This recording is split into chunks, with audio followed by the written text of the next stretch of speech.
Good morning everybody. Now let us start with section B, which is 3 marks questions. So till question number 16 we have discussed, which were 1 mark questions or objective type questions. Now question number 17, which is of 3 marks, is what type of flag was designed during the Swaraj movement in Bengal? Explain its main features. So this question is from nationalism in India, and this answer is given under the topic sense of collective belongingness. So the answer is, during the Swadeshi movement, during the Swaraj movement in Bengal, the tricolor flag was designed, and the color of that flag was red, yellow and green. So that is one feature. Then second feature is, it had 8 lotuses which represented the 8 provinces of the British Empire or British India. Then the third was, it was also having a crescent moon which represented Hindus and Muslims. So the three color of the flag was red, green and yellow. It had 8 lotuses representing 8 provinces in British India, and it had crescent moon representing Hindus and Muslims. So these are the 3 features. Now 18th question is, how did Romanticism seek to develop a particular form of national sentiments during the 18th century? So this is from the first chapter, Nationalism in Europe. So the answer is, Romanticism refers to a cultural movement which sought to develop a particular form of national sentiments.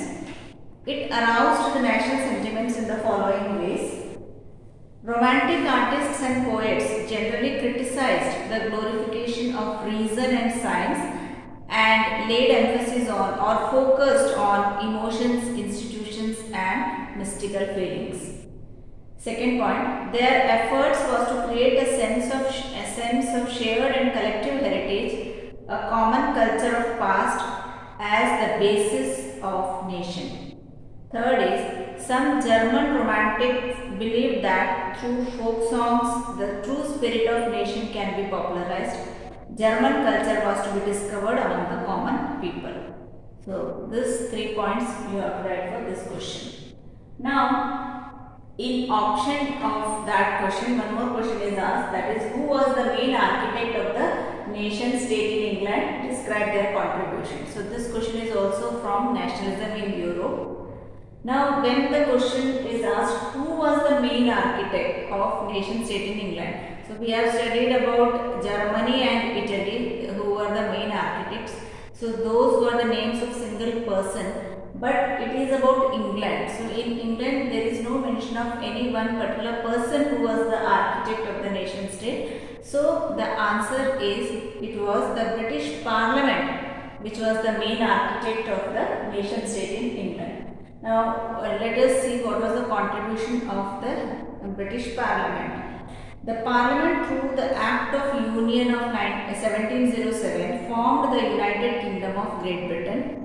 The Act enabled England to impose its influence on Scotland.